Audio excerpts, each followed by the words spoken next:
Alright guys, welcome to our YouTube video. We are going to show you how to install in a Ford Ranger Next Gen or Super Duty our UHF communication bundle. That includes the aerial bonnet bracket, the UHF body bracket and the UHF handpiece. So come check it out with Jack.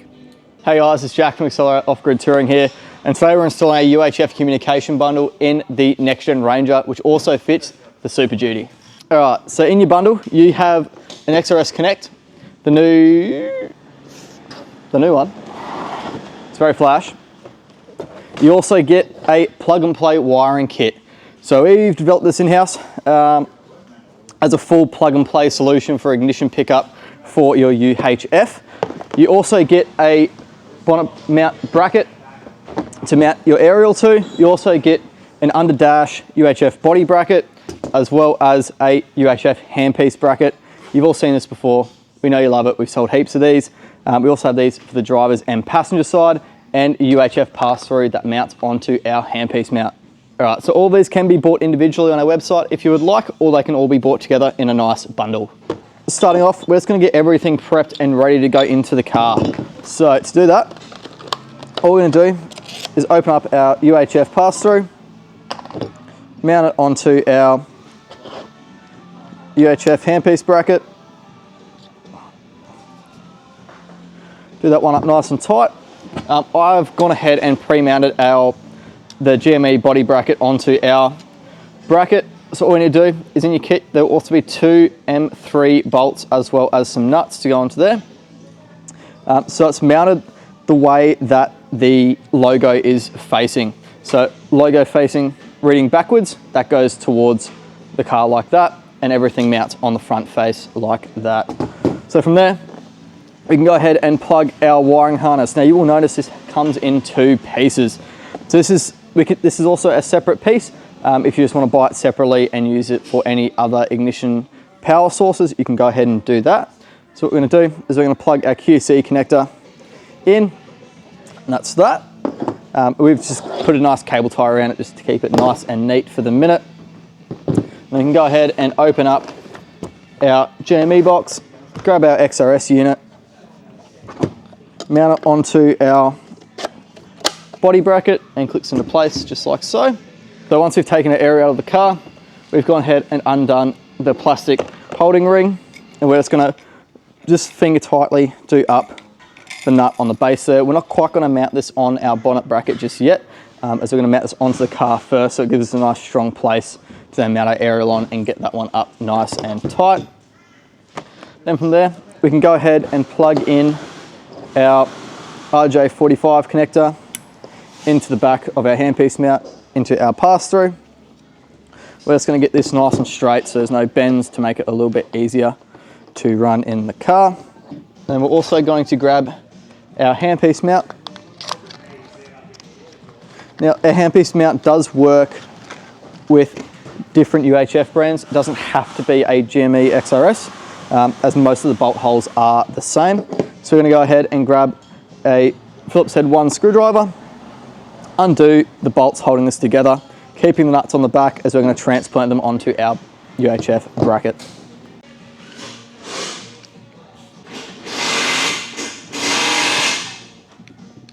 Alrighty, so once you have everything all ready and everything picked out, ready to go, you're going to go ahead and start mounting our UHF bonnet bracket. So go ahead and do that on the car. Alright, so I've gone ahead and pre-marked the bonnet, as you can see by these white paint pen marks here. That's just so we know we can get the bonnet back onto the same spot as our bracket mounts on the underside of everything. So once you undo these bolts, the bonnet will move a little bit. So that's just why those couple of paint pen marks are there.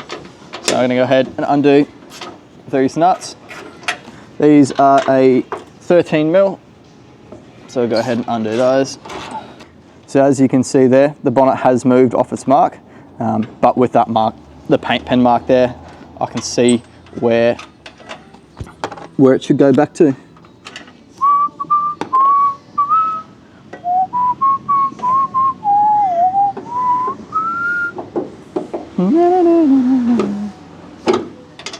Alright, so with our bonnet bracket done up nice and tight, our line's back in the correct spot, we can go ahead and mount our aerial onto our bracket.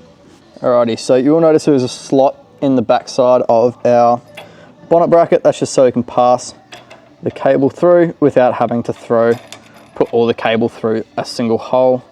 It just makes it a little bit easier to install. Alright, so now I'm going to go ahead and grab and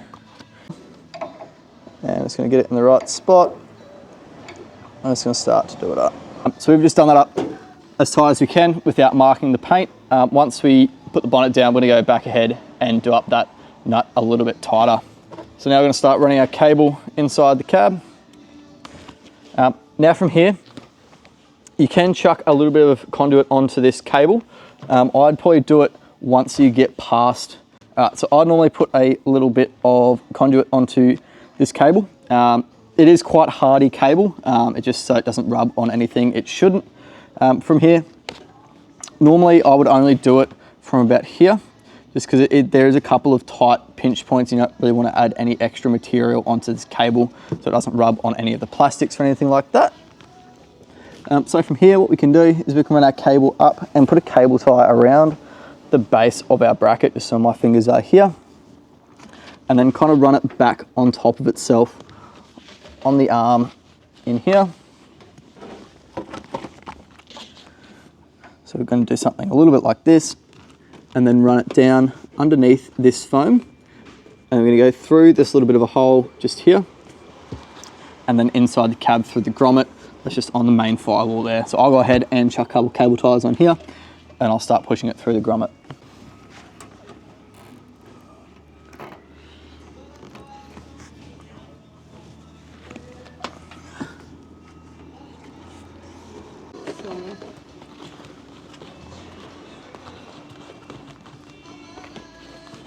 Alrighty, so once we get to here, as you can see, we've run our cable up along here, and we're just going to put a cable tie in between those two bits there, just to hold it into place. So this is the grommet we're going to get into. Just so my finger is here, there's already a cable running through it. So that's just a blank grommet there. So what you have to do is just grab a knife or a set of side cutters or something, and just cut the top of that grommet off, which then you can feed a cable through into the inside.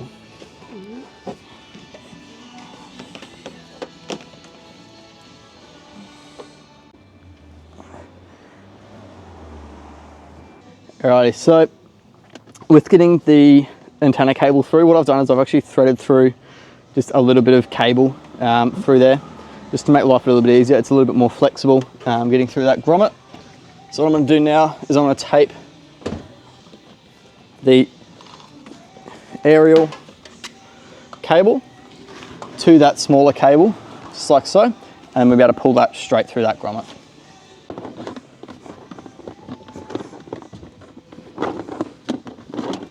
Alright, so once we have our cable in through our firewall grommet, we can then go ahead and pass this down underneath the center of the dash onto the driver's side of the vehicle.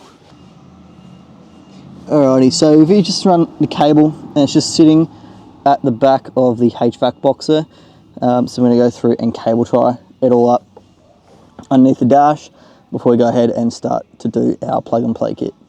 So to reach our pickup for our UHF power, what we're going to do is we're going to utilize the 12-volt socket inside the center console here. So all we need to do is just get your hands inside the cup holders and just lift up. It will sound like you're breaking it. I promise that you're not. It's just the sound of the clips as they unclip. And then from there, inside here, this doesn't need to take it off all of the way. You can do it without having to take this out all the way. It can just sit like so. There is a grey plug just so my fingers are here. So all you need to do is on the bottom side of it, there's a little tab. You just push that up and you can unplug it, and then we'll go ahead and grab our plug and play kit and plug into that connector. All right, so with our plug and play kit, we can go ahead and grab our connector, plug it into the factory wiring, and plug it back into that socket wiring in there. And then from there, we can go ahead and run our UHF side of our pickup down along this piece here. What we're going to do is actually going to take off this side panel here and run it down into the driver's side footwell. So I'll hop on the driver's side and I'll do that. All right, so to get this panel off, what we're going to do is we're going to pop out this side of the dash.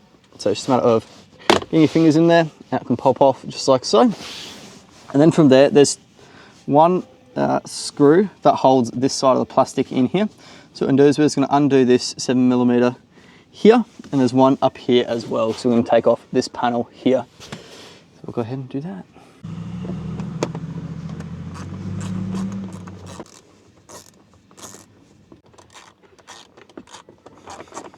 So from here, what we're going to do is we're just going to pop off this piece just here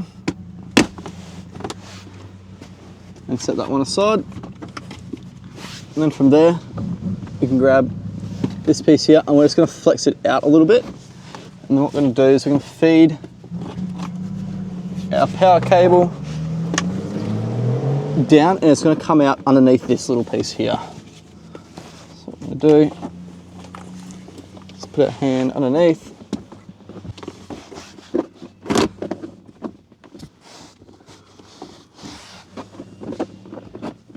I'm going to feed it just down like so. And then from there, what we're going to do is just going to run our cable up underneath this plastic piece here.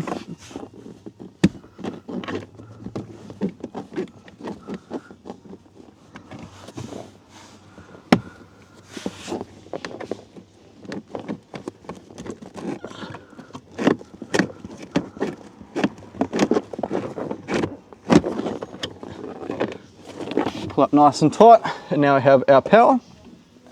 Alright, and because we're mounting the passenger side UHF handpiece mount, we're going to do the same thing as what we did on this side.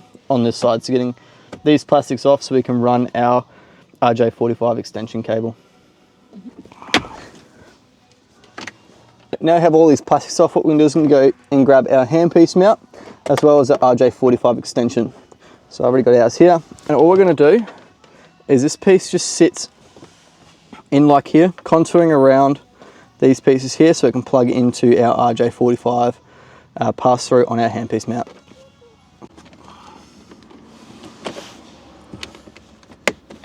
So with our cable, what we're going to do is we're just going to click just the top piece of this trim piece in, just so we can manipulate the cable a little bit while we run it underneath the shift column here. And we're going to do the same thing as what we did with the power harness, run it underneath this side here into the passenger footwell, into the driver's side footwell.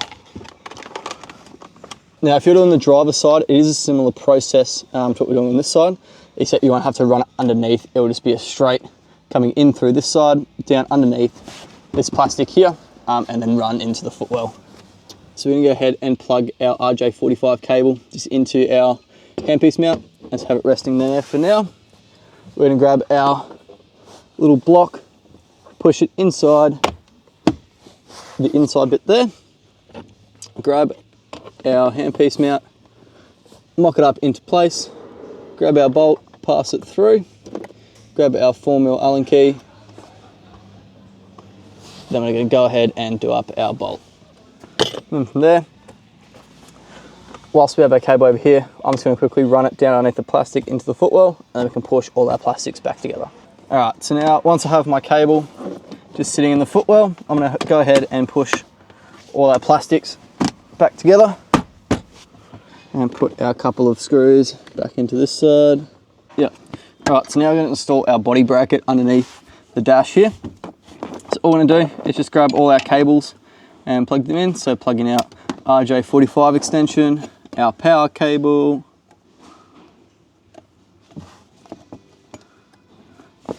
and our UHF antenna. Alright, now I recommend grabbing a 10mm ring spanner and do that one up tight. Alright, so the unit's going to be mounted up here, and all we're going to do is just put on some supplied M8 bolts, M8 nuts onto these studs coming out the firewall just here, and then our unit will go up here and we can cable tie up our cables out of the way. So we're just going to put our M8 nuts onto these studs. These will be relatively difficult to thread the nut on, as Ford like to paint over the threads. So before mounting a unit, I do recommend threading the nuts on a couple of times just to make sure those threads are nice and clean. Go ahead and do our bolts up nice and tight. Then from there, we're just going to make sure our cables are nice and tight and hide them away up underneath the dash. Alright, so now it is underneath the dash, and I've just run the cables down underneath the vinyl floor there, and just up to the left of the HVAC box, just in there. And I've put a cable tie around that metal support frame just in there. So you can see the shadow of my finger. With the antenna cable, I've just left a bit of length, and what I'm going to do is I'm actually going to run it back across the other side and pull it all the way through, as it's just a bit easier to hide the cable up underneath the dash on that side, as there's not much to cable tie it to on this side of the dash. Alright, so now I'm back on the passenger side of the car, and all I've done is I've just run the cable up behind the glove box, up in this little seal up here, just so we can then hide our cable over this side of the dash. So I've just done a loose coil just like this. All I'm going to do is just hide it up inside this little spot up here. So all I've done is I've just cable tied up along here, and just put it all in a nice little bundle up just underneath the glove box up here, cable tied to a couple of factory looms. Alright, so I'm just going to plug in the handpiece. So it just plugs into our RJ45 on the side of our handpiece mount, and just mounting our handpiece on our mount just like so. Alright, so once we have it all connected and all powered up, what I'm going to do is just simply do a radio check, just to see if anyone's on channel, to make sure everything's all working. Just a radio check. Yep, so then we can see it's all working and everything's working fine. So we can put that back on, turn off the vehicle, and we're all done. Thanks for watching the install video. If you do have any questions, please chuck them in the comments below, or there is a tech support form on our website if you're having trouble installing it. You can check out our other Ford Ranger products installation videos in this video up here, and YouTube really thinks you should watch this one down here. Accelerate off-grid touring, powering your adventures.